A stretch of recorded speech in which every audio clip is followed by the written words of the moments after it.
So good morning and assalamu alaikum to all. So I am back with another video और उम्मीद है कि आप लोग बेहतर होंगे।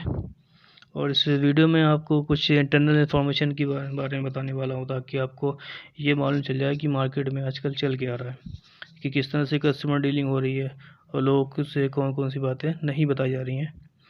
ये वीडियो मैंने उन लोगों के लिए बनाया है जिन्होंने मुझसे सवाल किया था और वीडियो में उन्हीं सवालों को मैं कवर कर रहा हूँ। तो पहला सवाल हमारा ये है कि कितने कैमरे लगाएं। अब होता क्या है कि आपके घर टेक्नीशियन आता है, आप कॉल करते हो या बुलाते हो कि भाई आके कैमरा लगा दो, तो वो आपके घर आके देखता है कि आपका एरिया देखता है, तो उसको बताता है कि भाई 4 कैमरे लगेंगे, 8 कैमरे लगेंगे। तो ये मुझे सही नहीं लगता कि एक टेक्नीशियन बताएगा कि आपको कितने कैमरे लगवाने हैं। हाँ, वो आपकी राय ज़रूर ले सकता है कि ये अब एरिया आपको कवर करवाना है, ये एक एरिया आपको रिकॉर्ड करवाना है, तो आप उसको बोलेंगे हाँ ये रिकवर कराना है, तो उसी के हिसाब से आपके कैमरे लगेंगे। तो ये जो फैसला है ये आपका है कि कितने आपको कैमरे लगवाने हैं। तो फालतू के कैमरे मत लगवाएं, क्योंकि आप फालतू के कैमरे लगवाओगे तो खर्चा आपका बढ़ेगा और वो वायरिंग भी होगी, वायरिंग के हिसाब से और फिर आपका पैसा लगेगा उसमें। तो ये रिकॉर्डिंग जो जिस एरिया की आपको रिकॉर्डिंग चाहिए अपने घर की, उस हिसाब से आप कैमरा लगवाएं। मान लीजिए आपका मेन गेट है, मेन गेट के अलावा दूसरा गेट आने जाने का दूसरा रास्ता है, तो आपको 2 कैमरा चाहिए होंगे। आपके मान लीजिए कोई गाड़ी कहीं पे पार्क होती है, आप चाहते हैं कि ये एरिया मुझे रिकॉर्डिंग में चाहिए, तो आप कैमरा वहाँ पे लगवाइए। या आपका घर सिंगल फ्लोर है या आसपास में कुछ घर हैं, वहाँ से कुछ लोग रात में आ जाते हों या कुछ सामान लेके जाते हों उठा के, तो आपको चाहते हैं कि कुछ रिकॉर्डिंग वहाँ छत की हो तो ऊपर के कैमरा लगवा दें। तो ये फाइनली मैं बोलना चाहता हूँ कि फ़ैसला ये आपका है कि आपको कौन सा एरिया रिकॉर्ड करना है अपने घर का। तो ये इसमें कोई दूसरा आपको बस सजेस्ट कर सकता है कि ये रिकॉर्ड करना है, ये एरिया रिकॉर्ड करना है। तो कल को कोई मिसहैपनिंग होगी तो आप उसको देख सकते हैं, जो भी आपने एरिया रिकॉर्ड करवाया है, या पुलिस को दे सकते हैं। मिसहैपनिंग ना हो तो अच्छा है, अच्छी बात है। तो इस सवाल का जवाब ये हो गया। दूसरा सवाल ये है कि कौन सा कैमरा लगाएं। या वैसे तो इंडिया में सभी कैमरा मेड इन चाइना है। कोई कितना भी बोले कि मेड इन इंडिया है, मैन्युफैक्चरिंग इंडिया में होती है, वो सच नहीं है। इंडिया में सिर्फ असेंबलिंग का काम होता है, यानी पार्ट्स जो आपके अलग अलग आते हैं उनको जोड़ के कैमरा बना दिया जाता है। तो आप जानते हैं कि चाइना सस्ता और बेहतर दोनों तरह के माल बनाता है। तो मैन्युफैक्चरिंग तो चाइना की है, तो उसमें अच्छा और बुरा चाइना दोनों तरह से मैन्युफैक्चरिंग करता है। तो इंडिया में जो इस वक्त इस टाइम पे जो बेहतरीन क्वालिटी और इस सर्विस दे रहे हैं, वो सबसे पहले दहुआ आता है, फिर हिकविज़न है, उसके बाद सीपी प्लस, फिर बॉश। यही ब्रांड हैं जो ज़्यादा बिकते हैं क्योंकि ख़राब कम होते हैं। तो आप लोग इन्हीं ब्रांड्स से ही कैमरा चूज़ करें और जिसकी सर्विस अच्छी हो। बाकी आप कोई भी किसी कैमरा चाइनीज़ कैमरे के साथ ना जाएं, लोकल ब्रांड के साथ, क्योंकि उनके ख़राब होने के चांसेस ज़्यादा हैं और उनकी इमेज क्वालिटी भी डाउन रहती है।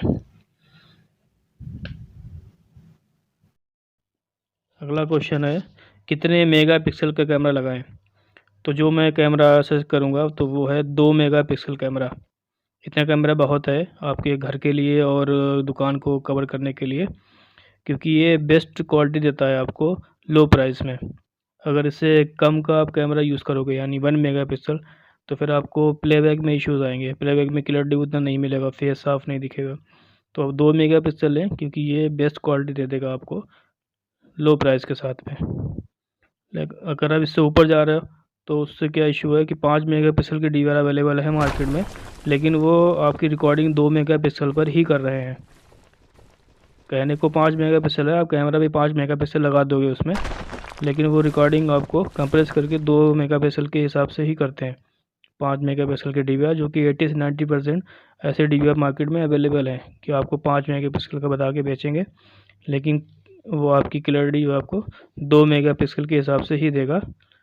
तो वो 5 मेगापिक्सल का कैमरा रिकॉर्डिंग के बाद 2 मेगापिक्सल जैसा ही है। तो आप क्या करें कि 2 मेगापिक्सल का HD सपोर्टेड DVR परचेज़ करें। 5 मेगापिक्सल का आपको कैमरा महंगा पड़ेगा और क्लैरिटी के ज़्यादा चक्कर में अपना खर्च ना बढ़ाएं। और अगर आपको 5 मेगापिक्सल कैमरा लगाना ही है तो फिर NVR का यूज़ करें, DVR का यूज़ ना करें। ठीक है। इसके बाद का सवाल है, हार्ड डिस्क कितनी कैपेसिटी की लगाएं और कौन सी लगाएं।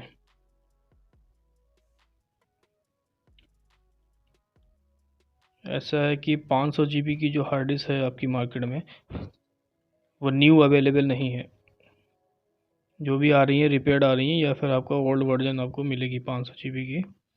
तो आप एक काम करें कि 1 TB के साथ में हार्ड डिस्क यूज़ करें DVR के अंदर, क्योंकि 1 TB की जो हार्ड डिस्क है ये आपके लिए बेस्ट है। और जो भी हार्ड डिस्क लें आप, ये सर्विलांस वाली लें, डेस्कटॉप वाली परचेज़ ना करें, ठीक है।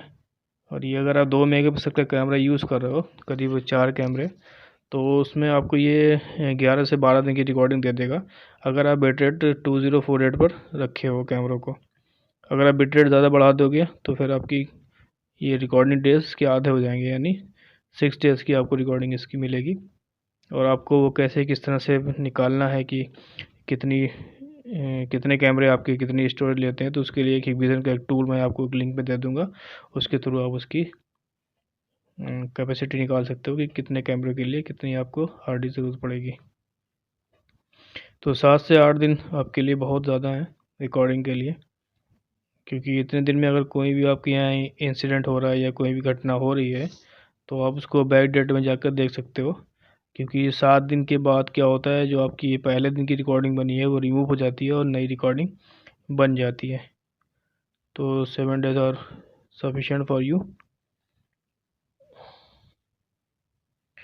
अगर आप कैमरा का साइज़ बढ़ाओगे या 4 से 8 कैमरे करोगे 2 मेगापिक्सल में, तो आपको हार्ड डिस्क का साइज़ फिर बढ़ाना पड़ेगा। तो 1 TB is sufficient for you. उसके बाद का सवाल है आपका, कौन सी हार्ड डिस्क यूज़ करें। अब ऐसा भी नहीं है कि आप मार्केट गए और वहाँ से आप कोई भी हार्ड डिस्क लेकर आ गए और अपने DVR में लगा दी। अब क्या है कि हर कंपनी जो है, हर कंपनी को अपने जितने भी DVR हैं उनके लिए अलग अलग एक लिस्ट बनाई हुई है कि कौन से DVR मॉडल के साथ में कौन सी हार्ड डिस्क लगेगी। तो आप उनसे वो वाली हार्ड डिस्क की जो लिस्ट है उनसे मांग सकते हो, उसी के हिसाब से आप मार्केट से परचेज़ कर सकते हो। क्योंकि अगर आप कोई भी हार्ड डिस्क लगा दोगे तो ऐसा है कि हार्ड डिस्क जल्दी ख़राब हो जाती हैं, या फिर काम ही नहीं करती हैं, या फिर अगर रिकॉर्डिंग कर भी रही तो रिकॉर्डिंग में क्लैरिटी नहीं आती है। और वैसे अगर कोई हार्ड डिस्क आपको कोई भी बताएगा, कंपनी सजेस्ट करेगी, तो वो ये है कि एक WD की आती है पर्पल सर्विलांस हार्ड डिस्क, उसको ज़्यादातर कंपनीज यूज़ करती हैं, क्योंकि ये बताया जाता है कि ये वाली हार्ड डिस्क जो है वो DVR और NVR के लिए बेस्ट है, क्योंकि इसकी रिकॉर्डिंग कैपेसिटी और वर्किंग अच्छी है, और ये काफ़ी DVR के साथ में टेस्टेड भी है। तो अगर आपको लिस्ट अगर नहीं मिल रही है तो आप इस वाली हार्ड डिस्क के साथ जा सकते हो, क्योंकि इसकी राइटिंग पावर अच्छी है और आपको प्लेबैक के टाइम पे भी इशू नहीं आते हैं। और हार्ड डिस्क के केस में एक बात मैं आपको और बताना चाहता हूँ कि जो हार्ड डिस्क है आपकी, ये 2 से 3 साल की जो वारंटी या गारंटी के अंडर में आती है। अब होता क्या है कि जब आप कैमरा लगवाते हो और जो भी आपका डीलर है या कोई भी टेक्नीशियन है, वो आपको जो भी 1 साल की सर्विस दे रहा होता है, तो उसी 1 साल की सर्विस के साथ में ही वो आपके हार्ड डिस्क का बिल भी उसी में ही आपको इंक्लूड करके दे देता है। जबकि हार्ड डिस्क जो है आपकी 1 साल नहीं, 2 से 3 साल की वारंटी के अंडर में आती है। तो 1 साल के बाद क्या होता है, जब आपकी सर्विस ख़त्म हो जाती है और उसके बाद अगर आपकी हार्ड डिस्क ख़राब हो रही है, तो आप टेक्नीशियन को बोलते हो कि हार्ड डिस्क काम नहीं कर रही है, तो वो आपको बोलता है कि आपको नई परचेज़ करनी पड़ेगी। जबकि ऐसा नहीं है, वो आपको बोलेगा कि 2800 या 3300 या 3500 रुपये की आपको हार्ड डिस्क दोबारा से लेनी पड़ेगी।